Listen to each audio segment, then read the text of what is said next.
Hey, Miles here, milesbeckler.com. In this video, you are about to learn the 5 ways to get more sales for your digital marketing agency.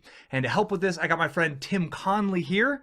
Tim, thanks for being here. Man, it's always amazing to be here. Great to have you on. So I've had Tim on for many videos. Tim is one of the foremost experts in the world of building, growing, and specifically scaling digital agencies. He speaks on stages around the world, and grateful to have you here. If you haven't seen our other videos, they'll be in the comments below. They'll be all over. They'll be in the end screen. Watch all of this if you're building a digital agency, because really, it's one of the fastest ways to generate cash flow online for someone who has some skills. Would you agree with that? Yes. And it's a long-term business model. This is something you can get started quick, but ultimately you can build a multi-million-dollar business that has systems, and you can literally build a business and not just a hustle. Right. Let's talk about money now versus building a long-term asset, because these fall into different categories. Yes. And I think we need to give the viewer a little framework. So there's getting more sales, and what's the difference between a short-term and a long-term sale, and when do you need which types in the business? Okay. When you're first getting started, the only thing that matters is getting a customer. You've got to get money, or you're not in business. Yep. Like, that's easy definition. You're in business when people are paying you money. If you don't get money, you're playing at business. So that's the first thing. So the early stages, it's all about going out and getting a sale. Don't worry about your content marketing. Don't worry about your brand. Don't worry about anything other than making a sale.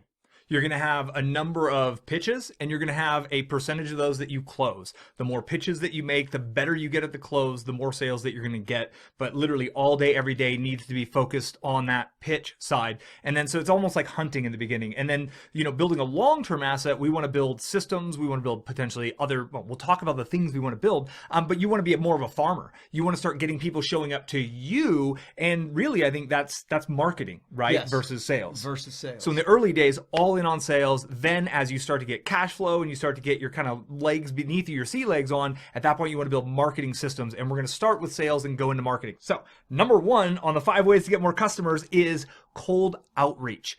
Now, Tim, are we talking like email stuff here? What do we mean by cold outreach currently? Cold outreach really falls under, what are you good at? Are you good on the phone? Well, then you should do cold outreach on the phone. If you have a great a list that you can connect with through email, well, then do email. But what I'm seeing is that it's getting really hard to get people on the phone.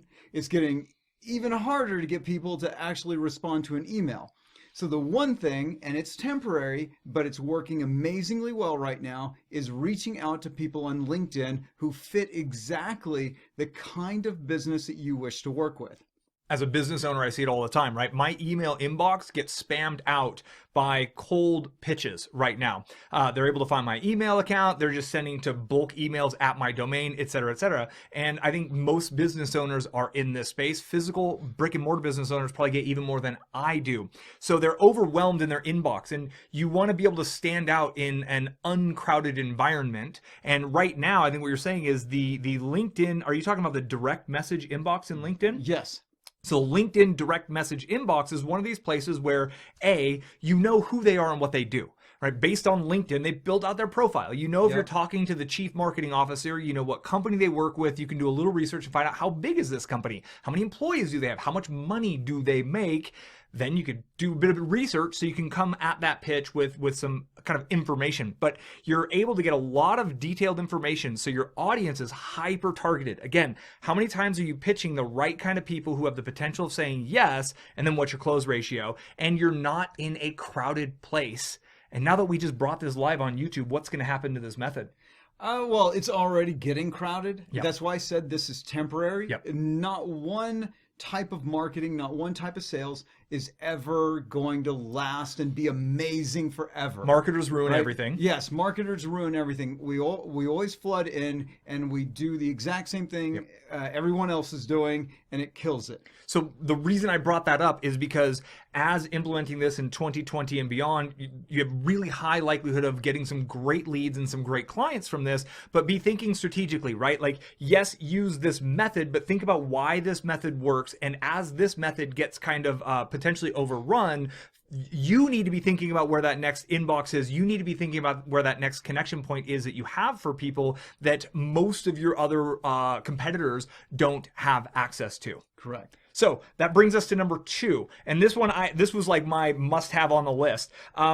Running a meetup, running a local meetup.com. And this is the become a star in your backyard approach. And I want to dovetail on what we just finished with. How do you show up in an environment where there's not a lot of noise, there's not a lot of distraction, there's not a lot of competition? Well, when you host a small event in your local market and you invite local business owners to learn about the basics of digital marketing, you literally have their undistracted, undivided attention, maybe a little bit divided, but none of the competitors who are using cold outreach teammates in the Philippines or in India are able to have that level of connection that you can get with a meetup group. Do you have anything on the meetup, or am I just all in on this one? Okay, I'm not keen on it. Totally cool. Mostly because of the local part. Right. Right. I'm not a local agency type kind of person because of the types of people that you're going to get in front of. It's going to be harder to make more money.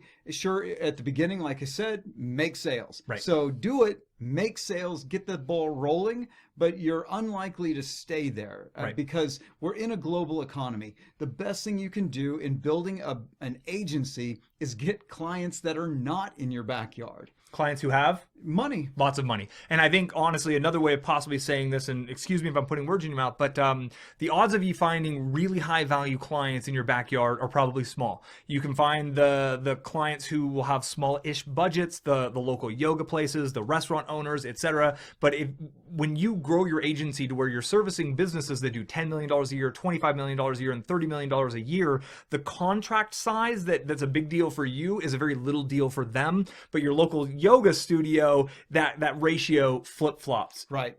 Yeah, because $500 a month for a really small business is big time, and they're going to be stressed, which means they're going to stress on you. Yep. And it makes it harder for you to get them really good results. Or if you do get really good results for one person, like a yoga studio, and then you do something for a hair salon, you might not get good results for that hair salon, or a HVAC company, or anything like that. If you're jumping around, you might not get repeatable results. Got it. And then even if you are getting repeatable results for yoga studios, you're going to cap out to the number that you're going to have available to you in your local area. Right. So would it be safe to say that you think going into a specific vertical, like becoming the chiropractor SEO person, and that way you can kind of duplicate out the systems, you learn their audience, their customer avatar once, and then you're able to kind of go roll that out in market after market after market after market. After market. Okay, so yes. Again, the whole idea here is where are you at and how ambitious are you and how bad do you need those sales? Personally, I grew a very lucrative agency through the meetup method, which is why it's on here, but I 100% agree with everything Tim says. The meetup actually dovetails to number 5, so you're going to see how this could actually be leveraged 2 ways. So let's go on to number 3. Number 3 is speaking on stages. Now, Tim, this is something that you do. You just were on stage in Australia? Couple of places. Where else? In Thailand, Bangkok, Thailand. So how does speaking from stage translate to generating income and sales as an agency owner? It's called authority. There's this when you're standing on stage, you're automatically elevated over everyone else. And the way humans are wired is anyone with status automatically must know something. Yep. I don't know why we are that way, but as humans, anyone who is elevated is someone who you need to do business with. You need to know that person. There's a thought process of like, well, theoretically I'm at this event. They made me this fancy lanyard. I paid them money. Of course they vetted this person. Of course they know, like there's a leveraged trust that happens. And there's the perception, literally, like they are physically above you, but there really truly is something, well, if they're the one on stage, they're clearly expert. And the theory is, and I have a bunch of friends who do this, the theory is you go, you do your shtick, you teach, you give lots of value, and a few people from that audience are going to say, hey, I came here for an expert to help me with this gigantic problem that was worth me flying to this event and investing in this event. That's my guy or that's my gal. Why? Because you're on stage. You've really clearly show them the problem that they have, right? Those who are able to kind of communicate the problem we have better than we can communicate it ourselves are those who we think can answer and solve the problem. So a well-formed, crafted speech on stage, the sale is closed. Literally, Yes. the sale is closed up there. It's a logistics. They will find you in the hallways. I need to hire you. Literally, it is an amazing positioning from that perspective. Yes. Here's the other cool part. A lot of these types of events are looking for speakers. They want new talent. They want speaking talent. You can often throw your hat in the ring and speak for free. Sometimes, and hey, if I was running an agency, I would pay to be on stage because I would know my numbers and I know how well that works. And obviously, there's the whole pathway of when you get really good at this, you can actually get paid to be on stage. So it covers the cost of the event, all of it, and you're getting clients from it. This one also dovetails into number 5. But first, we got number 4, which is paid workshops. Yes. So running paid workshops. And Tim, I want to run with this. Okay, we are doing that in our agency where we're running paid workshops around the United States for our demographic, and we're putting about anywhere from 12 to 16 people in a room. We just book a WeWork conference table, and we bring 12 to 16 people in for a 4-hour workshop. We bring them in, we bring in a lunch, we bring in some snacks and stuff like that, and we have them pay to be there for this 4-hour event. And that is actually profitable. We actually make a small profit, Right. but a small profit off of just doing that workshop. Out of the people who attend that workshop, we end up getting about 40% of them as clients afterwards. That's huge, man. Yeah, like a it's 40% crazy. close rate. So here's what's happening, right? You take the show on the road, proverbially, right? So you take this from metro to metro to metro. You do your advertising to fill this, or you have your list, or whatever you've been doing to work with people. You get enough people into this room for a low price. Are you comfortable sharing, like, for a 4-hour thing? What kind of price points is it costing to get in? I mean, Well, obviously it's a giant variable. Yeah. So the one thing we're learning is don't go cheap. Right. Don't do $50. Don't do $90. At least do $250. $495 type range. Yeah, 250 to 500. depending on the funnel, because we're still we haven't even tested above 350 yet. Got it. We've not tested above it. Perfect. Because it's working, Perfect. Right. So we're making money. Right. So we're even tentative about testing higher and try, because we're not trying to make a profit on the workshop. On the front end. We're trying to make a profit after the workshop. Right. So if we're able to just make money this way, so it's fine. But I would say you need at least a $200 price tag on it for a 4-hour workshop, and this keeps you from being seen as, oh, this is just going to be a pitch. Right? Because anything that's less than that, especially if it's free, because I've seen some people try to do it for free, everyone coming in knows they're going to get sold. They get the game. They understand that They've seen it in the real estate Yes. market, right? Yes. There's been a lot of pitches in the opportunity world that follow that model. Yes. So by pricing it at a point where there's a clear value exchange on the front end, it changes the perspective in the mind of the client of, this is a value experience. I'm going to get value. I'm going to be able to walk in and walk out with my done list, or walk out with a to-do list, or it's a workshop, not a sales pitch. Yep, and they get a workbook and they get all that stuff. And then at the end, we do say, hey, we do have continuing If you want to go education. deeper. We have more available to you. And we tend to get people booking appointments right then at the event that want to find out about our other programs. And then over the course of, say, a month or so, we get that total of about a 40% conversion rate. Perfect. But, at first it's about 25% right up front. Day of, that go right into our sales funnel. And then it's usually about a month that we get the other 40%. So there's levels of brilliance in this.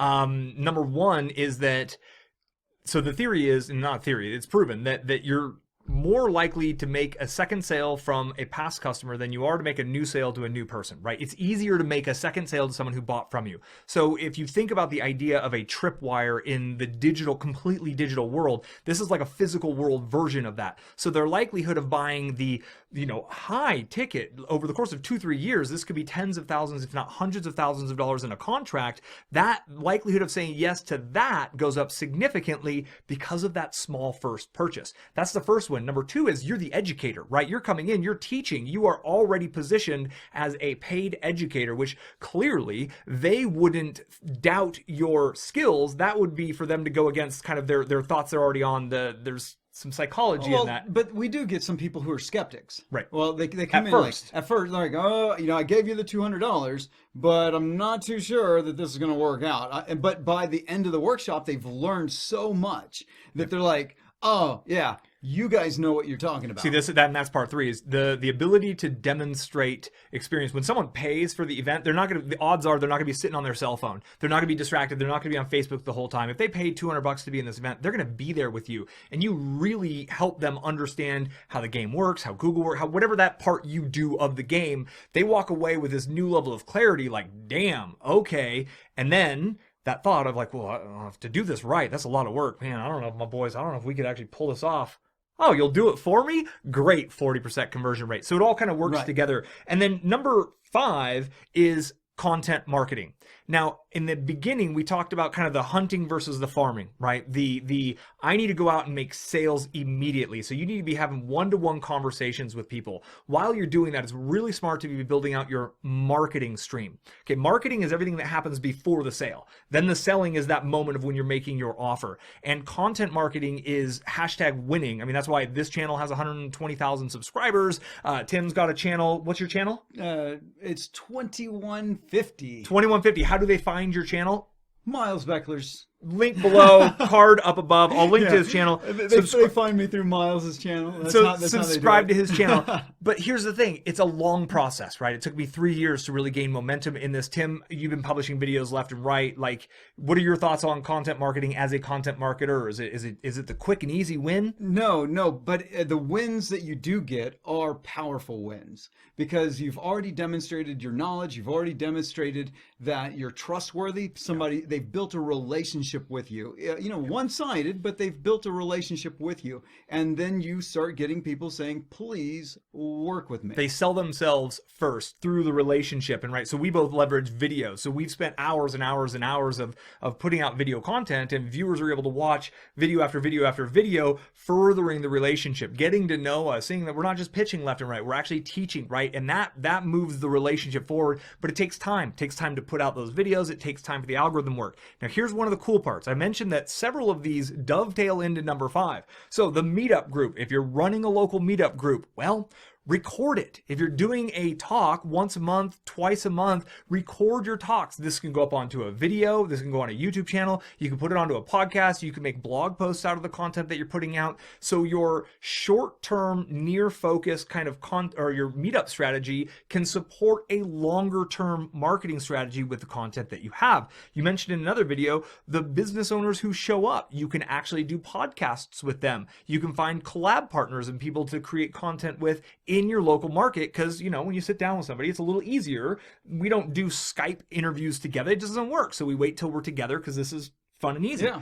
Then speaking on stage. I've spoken at several events. Did you film these last events you were at? Yes, and they're on my channel. Of course he did, right? And he gives it away. And what does this do? It's more great content for the viewers. It's more positioning of like, oh, dude's on stage. It's not just when you're physically in the audience that seeing the back of everybody's head and you on stage, right? It's not just in that moment, in that physical location that holds the impact. It translates on video as well. So you can turn that into video content, that into podcast content, and then the paid workshops. So you're doing paid workshops. You can record these paid workshops, and that can become an entire digital business model. You can build out a self-service education portal. So your video viewers who are really interested in more, they could actually get the digital version of that event without going to the event. Maybe they're in a small town. Maybe you're just not going to their town. They could buy it for $49 or $99 online, go through it themselves. What happens? Again, you're positioned as the expert. They're like, wow, this person really knows what they're doing. You've demonstrated your expertise in advance, and their likelihood of becoming a long-term client goes up drastically from there. And that's really, I think, how you can mix 2, 3, 4, and 5 together for a great marketing strategy that almost makes selling irrelevant, right? You still want to have the discovery call. You still want to go through that process, but they're going to come credit card in hand ready. And if you're just getting started, the absolute fastest, quickest way is to go forge relationships and make offers. Let people know, make sure they know you can help them, connect with them where there's less noise, which is in the direct message box. LinkedIn, I would say Facebook, I would even say Instagram. There's a lot of ability to connect with some important people because they're not spammed out there like we are in the inbox. And I don't even answer my phone. My phone's off all day, every day. Like, don't call, right? That just ain't the way. Did we miss anything? Any final thoughts, Mr. Tim Conley? Well, on the content side, Yep, I wouldn't mind sharing. Oh, I didn't even let you in on Yeah, that. I was know, just you're on a like, rampage I'm there. Just doing All it, right. right? So what we do with the content, we do film every single one of our workshops. We hire locally. We find a videographer local, brings in their own equipment, brings in lights, bring microphones, bring in a good camera, sometimes multiple cameras, and then we have that person film the workshop. They are also tasked with filming some B-roll. So B-roll is, right now you're watching A-roll, you're watching this thing, and then I'm going to turn over to this other camera, and this camera over here is like running B-roll. So they get interspersed, and those things make the video more compelling when somebody's watching it, instead of just being, talking heads. Miles's boring videos, right? Just brain dump. And then we have testimonials recorded right after the event. We have anyone who wants to give a testimonial about what they just learned, and we have the questions asked in such a way that they tell us like, oh, I got this from not the event but from the company. Right? Smart. Joe, my business partner, Joe, gave me this great information. Or Joe gave me something that is transforming my business. And we ask certain questions so that we get those kinds of answers, and so that we can use them for more than just marketing our next workshop. We can use them to market everything. Because they haven't said words that narrow on that. Thursday's workshop in Boise. Exactly. I learned this, right? It's generic in the sense of that it becomes more leverageable for you. And then we get to use it in a variety of ways. Then we mix in B-roll, and we mix in music and all these other things, and it goes from being a boring testimonial to stuff that people actually will consume on Instagram, Facebook, and even on YouTube. And third party credibility, the power for that in your business is the one big question that your people have. The power is amazing. It's overwhelming. The one big question people have is, can I trust you? Right? When you're like, hey, I'll do this work for you, whether it's in a DM, whether it's at a one-on-one thing, the main actual thought they have is, can I trust you? It's not even really, will you do what you say? And how do we build the trust? Man, those third-party testimonials, that credibility from other people, that is one of the biggest things. That's why every sales letter that's ever worked in the history of direct response marketing is littered with testimonials on that. I think that's brilliant. And this is really the idea of get sales now, but build marketing systems so you can attract more, better, higher ticket, higher value clients in the future. This is how you can grow a flourishing agency business. I still think that selling services, 100% undoubtedly the fast track to making money. And boy, you can build a really great business that can be run by others in this model. Tim Conley, I'm going to link to his channel below. He has a ton of free content on how to build an agency, how to grow an agency, how to sell, all kinds of cool stuff. Thanks for being on, Tim. Thank you for having me. Be sure to thumbs up, like, subscribe, do what you do. I appreciate you, and I will see you on the next video. Until then, be well.